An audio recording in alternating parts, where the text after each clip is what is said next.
In the wilds of upstate New York, the Catskill Mountains dominate the western horizon. They are cloaked in green. Maple, ash and oak stand shoulder to shoulder in dense forests that drape across the hillsides. And at the mountain's feet, a small clearing is little more than a grey scar in the flesh of this verdant landscape. But this scar is a tiny window on another time, on another long-lost forest.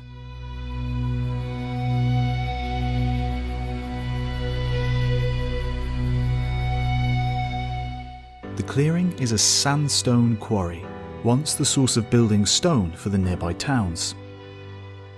All stand silent now, abandoned, save for birdsong and the rustling leaves.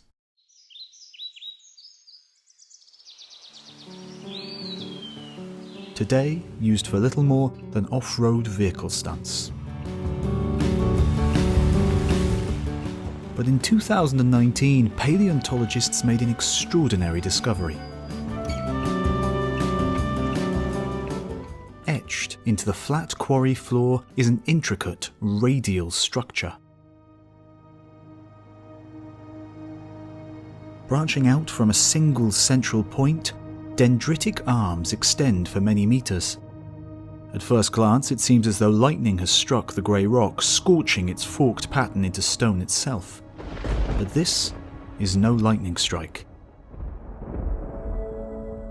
They are the fossilized roots of immense and unimaginably ancient trees. Here, tucked beneath the roots of the modern-day Catskill forest, are the roots of the very first forest on Earth.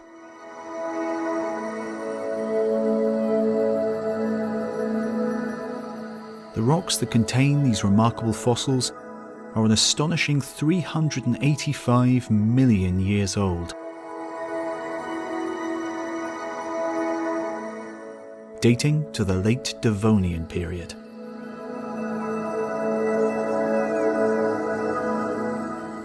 And during that primordial epoch, large animal life was still largely confined to the oceans.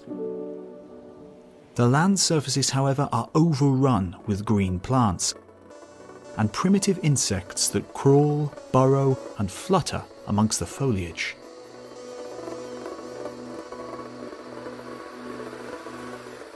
On this green new world, for the very first time, a battle for vegetal dominance drives plants to ever greater heights. They are desperate for the life-giving light of the sun, but in constant conflict with their neighbours, always threatening to cast them into shadow.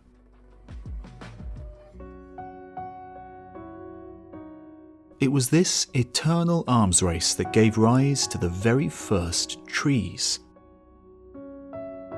We know them as Archaeopteris, different from the ones we know today, but not so different to be unrecognisable.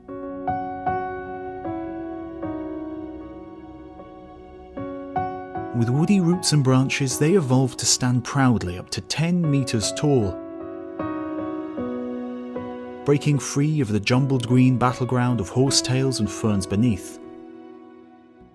They were the giants of this world.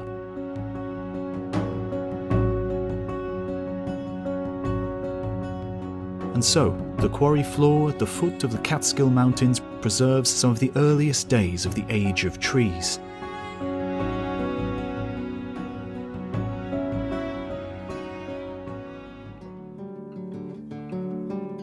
The fossil roots are those of Archaeopteris, reaching out, probing for water in the late Devonian soil, as no plants had done before. In the hundreds of millions of years since, time has turned the ancient forest floor to stone. Yet nevertheless, those first trees have left their mark here, just as they left their mark on our world.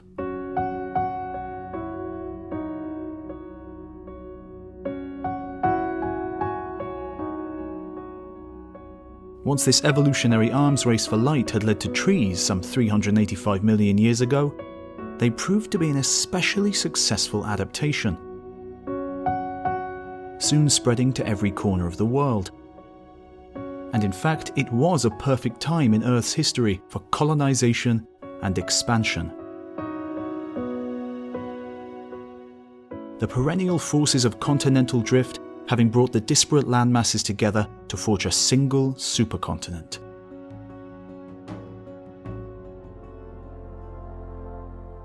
Pangaea.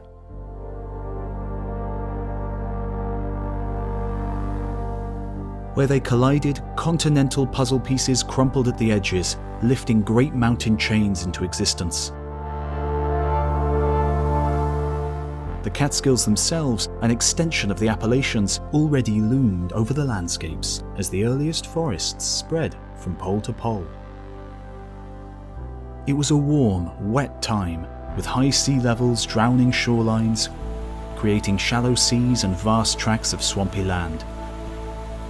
This was the setting in which the first forests found their feet, innovated and succeeded. Huge trees grew up to 35 meters tall, reproducing with spores like ferns do today. At their feet, the understory still bustled with hardy colonizers. Leggy horsetails bristled wherever the dappled light breached through to the forest floor. Trees and plants put down roots, probing deep into the ground in search of water and anchorage. Through biological action, the land surface was shattered, weathered more than ever before. The dominion of trees also set the stage for animal life to finally make its decisive move onto land. Tetrapods took their first tentative steps out of the ocean, overshadowed by the trees that had already made it their home. Insects thrived in this verdant playground, diversifying into new and bizarre forms, specialized for living among the many and various types of plant they rely on for food and shelter.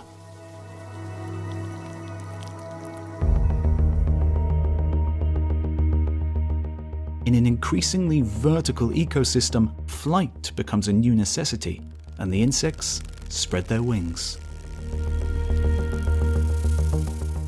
With the vast supercontinent covered by forest, the photosynthetic engine is pumping at full speed, drawing in carbon dioxide from the atmosphere and replacing it with oxygen. This reactive gas is no longer poisonous to life on Earth. It's been a constant companion for 1.5 billion years, and life is now utterly reliant on it.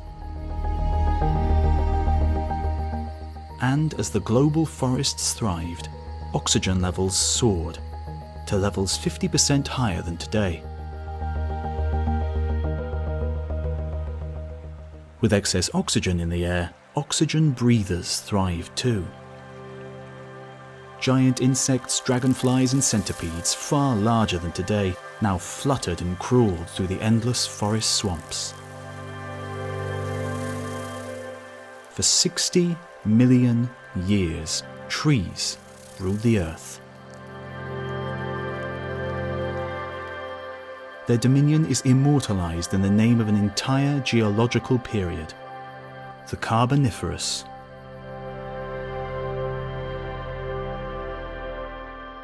So named for the huge swathes of carbon-bearing rock left behind when the great forests died. Rocks that fuel our world today.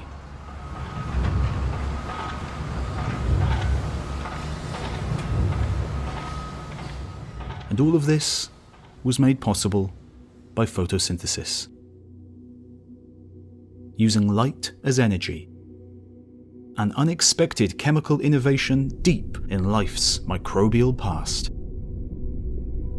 But just how much of our modern world is shaped by photosynthesis, and what might the planet look like had it never evolved at all?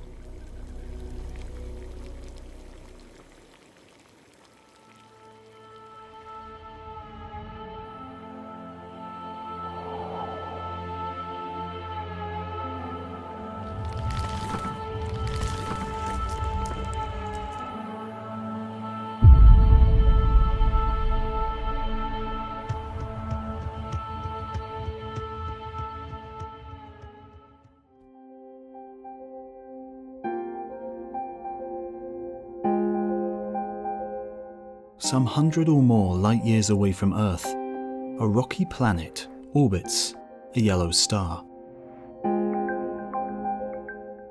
On it, intelligent life has evolved.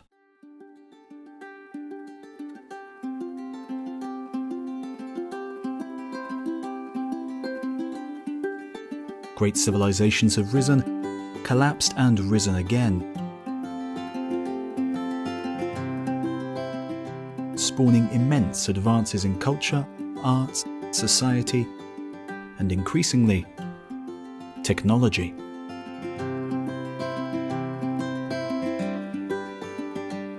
They surround themselves with technology.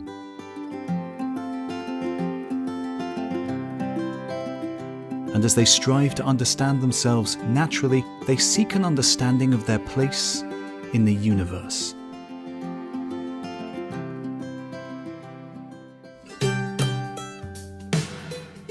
At the very height of their technological revolution, they build elaborate scientific instruments, launching them on rockets into orbit around their star. These alien telescopes position themselves in the shadow of the home planet, shielding themselves from the glow of the star, allowing an unpolluted view of the night sky.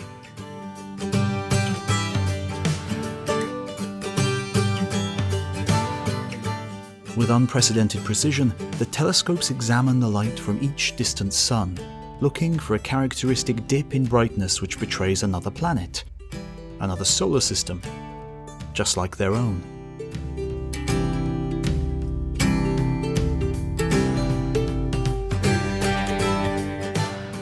But their instruments can see far more than that.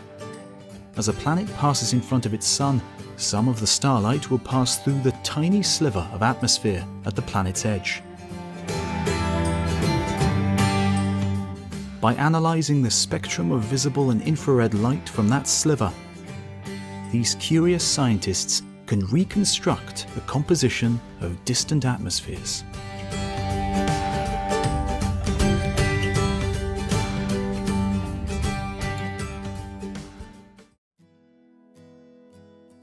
So, as they train their telescopes on our sun, another yellow star like their own, they are confronted with a planet, a world which dims the star every 365 days.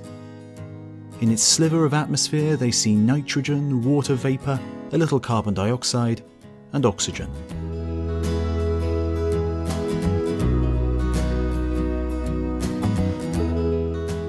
The discovery doesn't just make the extraterrestrial news, its reverberations alter the very course of their history.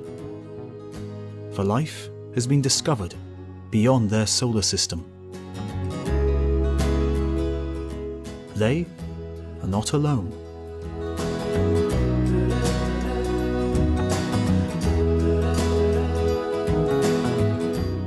For these aliens know the significance of oxygen in an atmosphere.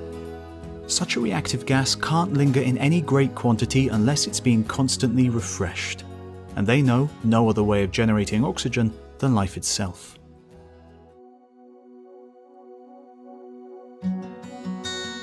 No inanimate planetary process could be responsible. Only the process of photosynthesis is able to make so much oxygen so reliably. Using light to split carbon dioxide and water to capture energy for life.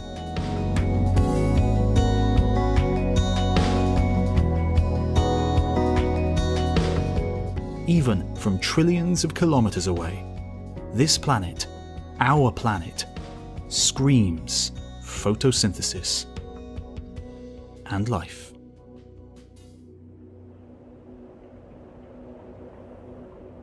Our entire atmosphere seen from space is a product of plant life. Whether this is intelligent or not remains to be seen.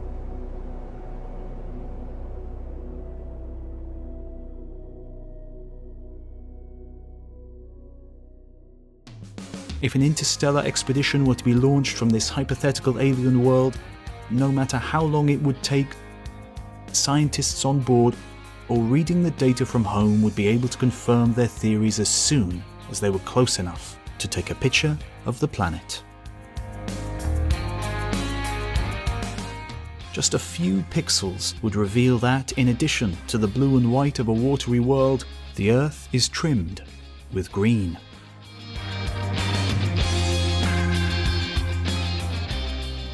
Compared with the other lifeless worlds of our solar system, coloured red, grey or white by the rocks and ice exposed at the surface, the Earth is swaddled with life, and that life is green.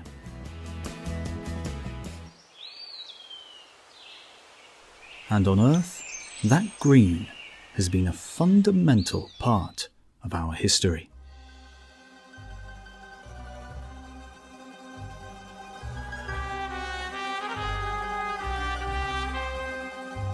During the early 14th century, Genoese mapmaker Pietro Visconti made a name for himself in the maritime city-state of Venice, creating maps of the Mediterranean and Black Seas. His nautical charts were among the most advanced and accurate of the day, using compass bearings and sailing directions from ports and harbours to precisely reconstruct the shape of the coastline.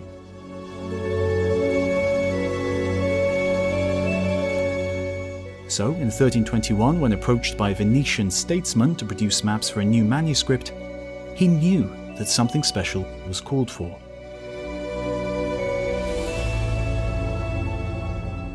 This manuscript would be used to encourage a new crusade to the Holy Land. As ever, war being the great motivator for our species.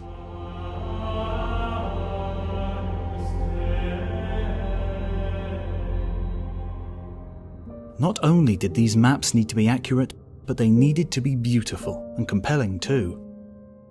Visconti spared no expense, and so it is Visconti's Mappa Mundi, his map of the medieval European world that impresses with its vivid green coloration to this day. It is unique for the time in its accuracy and its realism, one of the most impressive early attempts to define the borders and contours of our world.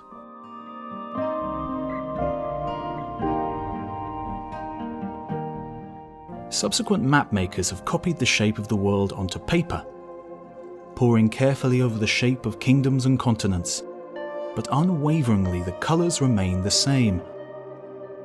Blue for the oceans, green for land.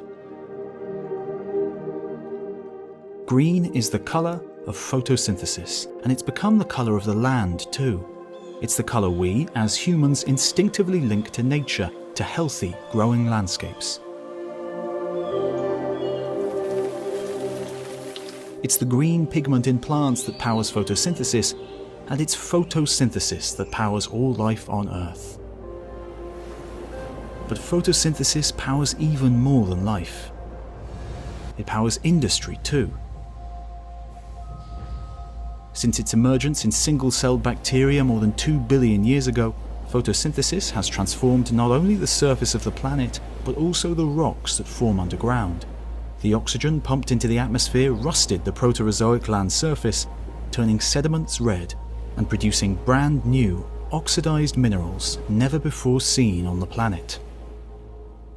And as photosynthesizing plants came into their own, the sheer quantity of organic carbon captured began to leave its mark.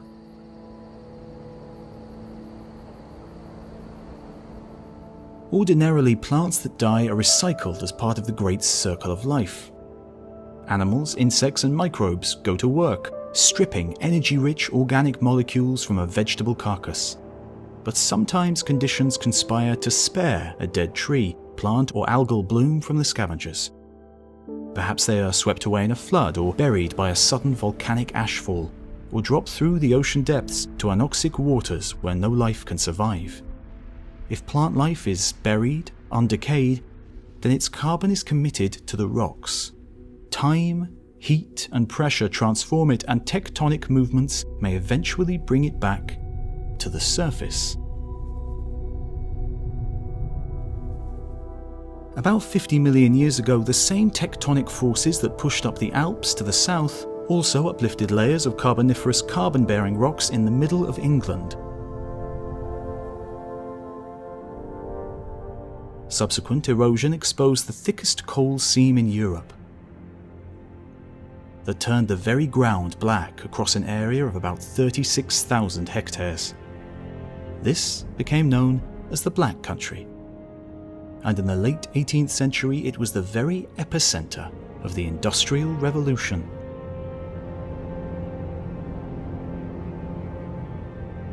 Many consider the boundaries of the Black Country to be defined exclusively by where the 30-foot coal seam breached the surface. Certainly, it was the abundance and accessibility of the coal here that secured the Black Country's importance in the growing industrial world. Visitors would come to describe the region as black by day and red by night, as every scrap of land was claimed for collieries, furnaces, foundries and factories. Chimneys belched smoke through the night, and a spectacular new industrial future dawned. This was where the first successful steam engine was built, where the first bridge made entirely of iron was constructed. The Black Country transformed Britain into the world's furnace.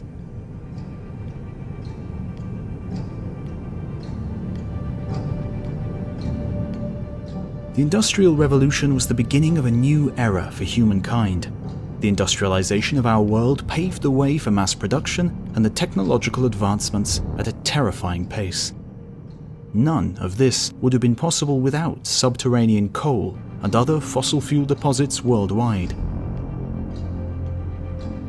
And none of those deposits would even exist without plants, their crushed ancient remains fueling the furnaces of industry. It was the invention of photosynthesis in bacteria billions of years ago that made our modern technological lives possible. From the composition of the land and sky to the staggering diversity and achievements of life, photosynthesis has utterly, completely transformed the Earth. A single chemical reaction involving mere atoms and electrons became so successful that it was writ large over billions of years and eventually had the power to modify an entire planet. But what would the Earth look like if this unique biological engine had never arisen?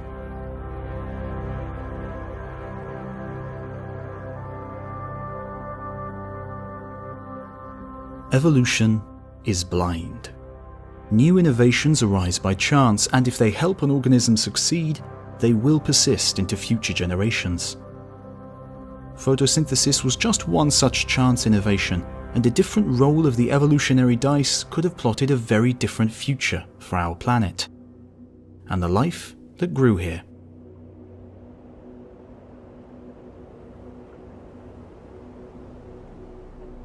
A world without photosynthesis would be a world without technology, without industry, without green on the land and in the sea, without oxygen in the atmosphere, and almost certainly without humanity to try and understand it all.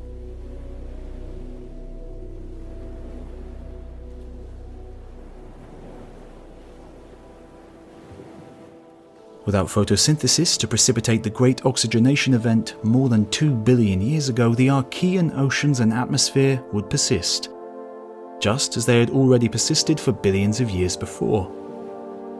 Levels of carbon dioxide and methane in the atmosphere would stay high, continuing to swaddle the Earth in a thick, insulating blanket of greenhouse gases. Icy poles and mountain peaks would become a thing of the past, as the temperature of the entire planet crept up. And this would be a roiling, humid heat, as water vapor drawn from vast, world-spanning oceans fed towering thunderclouds. Storms would rage around the planet's circumference, whipped into swirling cyclones that feed on the hot surface waters and hurl their energies at those barren land surfaces that have the misfortune to lie in their path. As millions of years pass, this heating, only worsens. The faint young sun, once barely burning hot enough to keep the planet's oceans liquid, has begun to mature. Nuclear fusion in its core builds up heat, and the warmth that the Earth receives from its nearest star inches up, year on year. With a thick atmospheric blanket of carbon dioxide, methane and water vapor, this added heat is swallowed and kept close. Earth teeters on the edge of the runaway greenhouse warming that baked its neighbor, Venus, to death.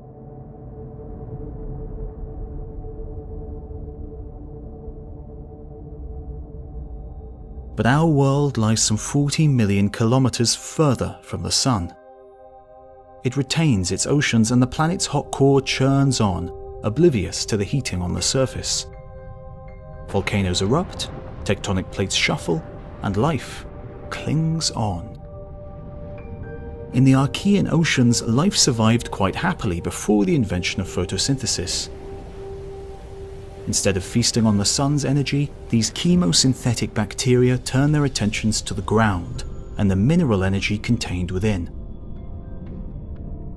Had this remained the only option for life, then 2 billion years of evolution would produce a very different biosphere to the one we now inhabit.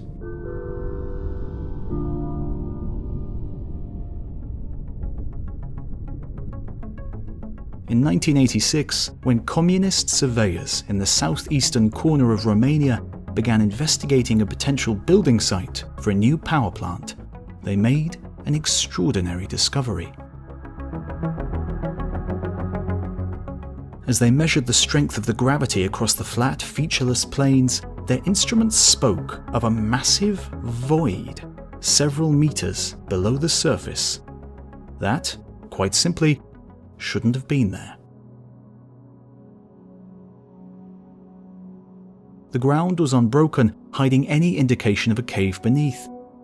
But as they tunneled vertically down, they found a vast, clay-lined cavern system that extended hundreds of meters into the pitch darkness.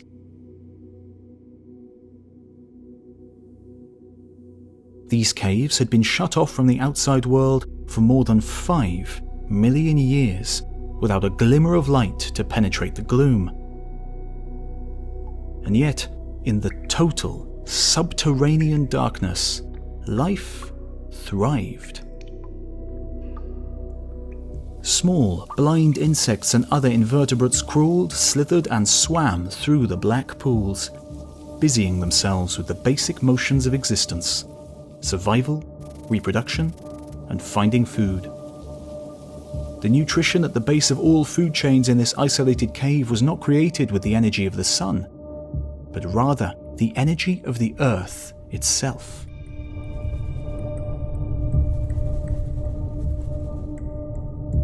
Microbial chemosynthesizers, not so far removed from their Archean cousins, seized every opportunity to feast on whatever chemical energy they could find.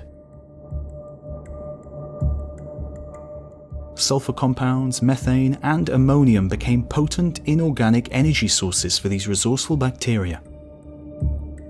They colonized the water's surface in thick films or clinged to the cave walls and ceilings, held together by sticky, extracellular glue. And by transforming their mineral food sources, they capture the energy they need and expel their waste products to accumulate in the airtight cavern. Here, carbon dioxide levels soar to 100 times the concentration of the air outside.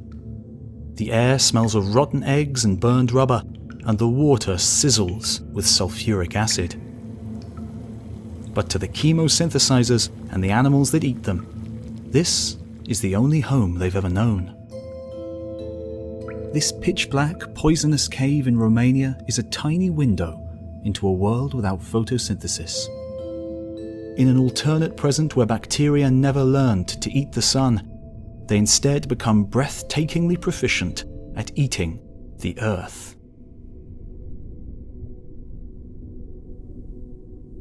So, from their modest beginnings around volcanic vents in the deep ocean, chemosynthetic microbes spread and evolve, learning to survive off the meager pickings of less energetic minerals.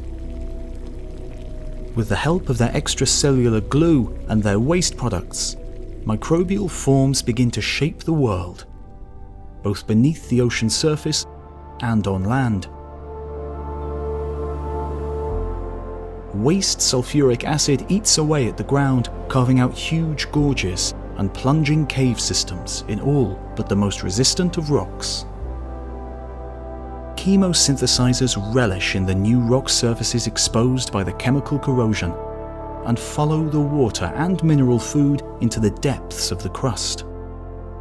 Instead of vertical forests of trees reaching for the skies, there would be plunging, dark forests of microbial stalactites in fractal, biological caves. Light or dark, these microbes do not care, as long as there is fresh chemistry within reach.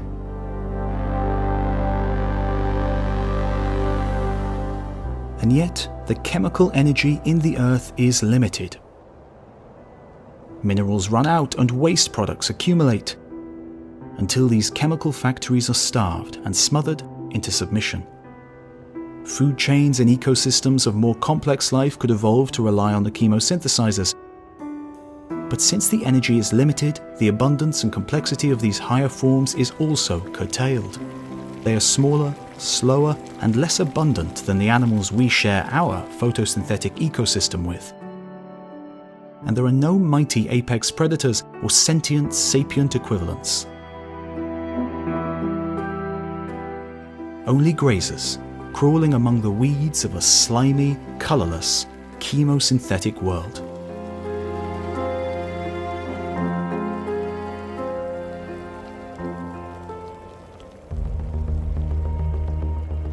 Indeed, this is a diminished existence. Over 2 billion years ago, a roll of the evolutionary dice gave us photosynthesis. A different roll could have secured a very different fate for the planet and for life. But these dice are weighted. Many researchers believe that photosynthesis is inevitable on a world like our own, just as it is on an alien world, given the same chemical circumstances. Although life can use the bounty of a planet to power its biological engines, the mere fact that this fuel is exhaustible, destined to run out someday, means that there is a very real pressure to seek out an alternative. And like the pre-photosynthetic bacterium of the Archean world, for us today, sunlight is the ideal alternative.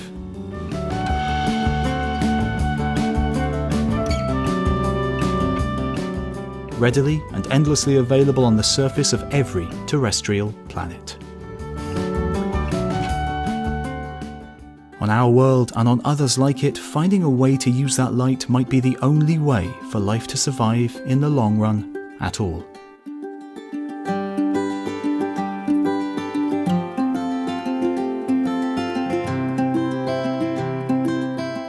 And searching for the signs of photosynthesis on a planet, oxygen in an atmosphere, or a smear of green across the land, or carbon locked away in its rocks, may be the best way we can hope to find life elsewhere in the universe.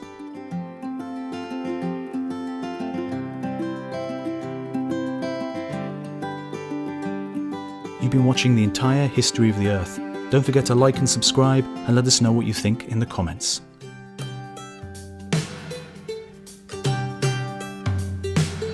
Our writer, Leila Battison, has released a video to coincide with this one, investigating the detection of oxygen in alien atmospheres by the James Webb Space Telescope. Check it out here, or in the link below.